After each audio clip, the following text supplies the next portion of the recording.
SIR নিয়ে গতকাল supreme কোর্টের যে নির্দেশ, একেবারে কড়া নির্দেশ, বেনজির নির্দেশ, আর তারপরে আজকে বৈঠকে হাইকোর্ট। আপনাদের জানিয়ে রাখি, গতকাল বেনজির নির্দেশ দেয় সুপ্রিম কোর্ট এবং আজকেই সেই নির্দেশের পরই বৈঠকে হাইকোর্ট। প্রধান বিচারপতির নেতৃত্বে হাইকোর্টে বৈঠক। বিচারক নিয়োগে সুপ্রিম কোর্টের যে নির্দেশ, এসআইআর এর তত্ত্বাবধানে এবার হতে চলেছে বিচারকের তত্ত্বাবধানে। মুখ্য সচিব, সিও, ডিজিপির সঙ্গে বৈঠক প্রধান বিচারপতির। আরো বিস্তারিত জানাবেন আমাদের প্রতিনিধি সৌভিক মজুমদার। সৌভিক,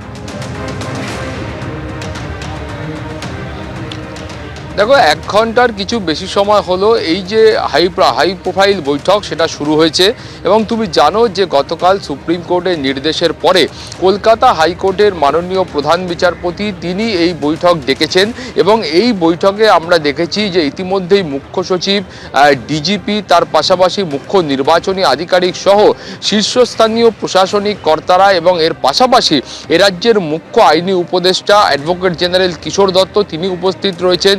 কেন্দ্রীয় সরকারের তরফে আইনজীবী additional solicitor general Ashok Kumar Chakraborty তিনি উপস্থিত রয়েছেন। ফলে সব মিলিয়ে এই যে বৈঠক ডাকা হয়েছে সেটা 1 ঘন্টার কিছু বেশি সময় ধরে চলছে।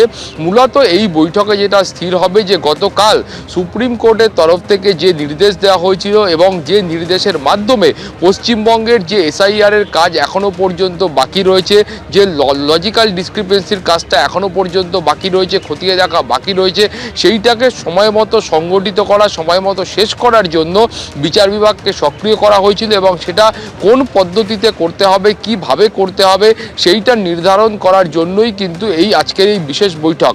তুমি জানো যে গতকালই কিন্তু সুপ্রিম কোর্টের তরফ থেকে বলা হয়েছিল এই যে রাজ্য সরকারের সঙ্গে জাতীয় নির্বাচন কমিশনের কার্যত একটা দোষারোপের পালা চলছে, একে অপরকে দোষ দিচ্ছেন এবং কার্যত একটা ব্লেম গেম চলছে।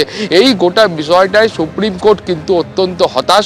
সুপ্রিম কোর্টের বক্তব্য ছিল যে দুটো বিধিবদ্ধ সংস্থা, একদিকে নির্বাচিত সরকার এবং অন্যদিকে সাংবিধানিক সংস্থা জাতীয় নির্বাচন কমিশন, এই দুটি সংস্থার মধ্যে এই যে গোটা বিষয়টা চলছে সেই পরিস্থিতিতে সুপ্রিম কোর্ট অত্যন্ত হতাশ এবং সুপ্রিম কোর্ট বলেছেন যে একটা এক্সট্রা অর্ডিনারি পরিস্থিতি তৈরি হয়েছে এবং সেই পরিস্থিতির কারণেই তারা কিন্তু এই ধরনের নির্দেশ দিতে বাধ্য হচ্ছেন।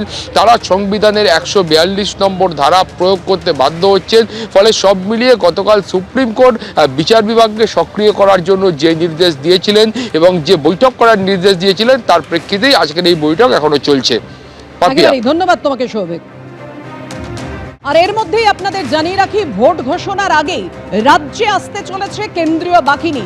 দেখুন, সুষ্ঠুভাবে যাতে এসআইআর হয় সেটা যেমন বারবার সুপ্রিম কোর্টের নির্দেশে উঠে এসেছে এবং অবজারভেশনে উঠে এসেছে, তেমনই আপনাদের জানিয়ে রাখি ভোট ঘোষণার আগেই রাজ্যে আসছে কেন্দ্রীয় বাহিনী। 2 দফায় 480 কোম্পানি কেন্দ্রীয় বাহিনী আসতে চলেছে। প্রথম দফায় 1 মার্চের মধ্যেই আসছে 240 কোম্পানি বাহিনী। ক দফায় কেন্দ্রীয় বাহিনী আসছে, কত কোম্পানি কেন্দ্রীয় বাহিনী আসছে, আরো বিস্তারিত তথ্য আপনাদেরকে জানাবেন আমাদের প্রতিনিধি রুমা পাল। জানাও রুমা। দেখো, 1 মার্চের মধ্যে 240 কোম্পানি কেন্দ্রীয় বাহিনী আর 10ই মার্চের মধ্যে কিন্তু আরও 240 কোম্পানি, মোট 480 কোম্পানি কেন্দ্রীয় বাহিনী আসছে। একবার বলে দিচ্ছি যে কত কোম্পানি কেন্দ্রীয় বাহিনী। 240-এর মধ্যে যেটা 1 মার্চের মধ্যে আসবে, CRPF 110 company, BSF 55, CISF 21 company, ITBP 27 company, SSB 27 company. অন্যদিকে 240 কোম্পানি যেটা 10ই মার্চের মধ্যে আসবে সেটা CRPF 120 company, BSF 65, CISF 16, ITBP 20, SSB 19 company. সবথেকে বড় প্রশ্ন যে এখনো কিন্তু ভোটে নির্ঘণ্ট প্রকাশ পায়নি, তা কিন্তু দেখা যাচ্ছে যে এত সংখ্যায় কেন্দ্রীয় বাহিনী আগেই চলে আসছে। অন্যদিকে জানিয়ে রাখি, এই কেন্দ্রীয় বাহিনী কোথায় মোতায়েন করা হবে সেই নিয়ে কিন্তু একটা বিশেষ পর্যায়ের বৈঠক হবে সোমবার। মুখ্য নির্বাচনী আধিকারিক থাকবেন এবং অবশ্যই অন্যান্য যারা আইডিজি, ল অ্যান্ড অর্ডার থাকবেন এবং সাথে সাথে এসপিএনও থাকবেন, অর্থাৎ স্টেট পুলিশ নোডাল অফিসার থাকবেন, স্পেশাল অবজারভার এনকে মিশ্র থাকবেন। এই নিয়ে বৈঠক হবে, কোথায় কোথায় এই যারা আসবে কেন্দ্রীয় বাহিনী কোথায় কোথায় মোতায়েন করা হবে। সবথেকে বড় কথা হচ্ছে 28শে ফেব্রুয়ারি চূড়ান্ত ভোটার তালিকা প্রকাশ পাবে।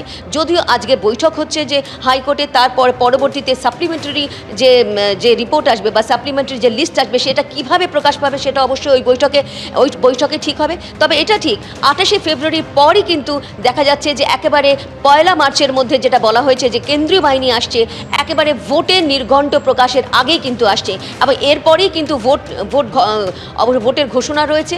সবথেকে বড় কথা হচ্ছে এই 480 কোম্পানি কেন্দ্রীয় বাহিনী আসার পর কনফিডেন্স বিল্ড বিল্ডিং এর সাথে সাথে এরিয়া ডমিনেশন করবে এবং তার সঙ্গে এটাও ঠিক যখন ভোট হবে সেই ভোটেও কিন্তু একদম। তাদের ব্যবহার করা হবে। ধন্যবাদ তোমায় রুমা।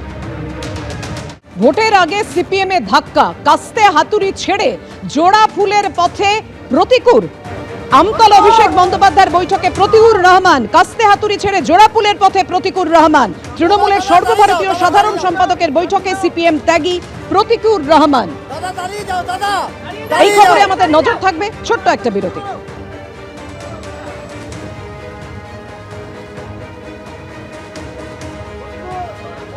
এবিপি আনন্দ, এগিয়ে থাকে, এগিয়ে রাখে।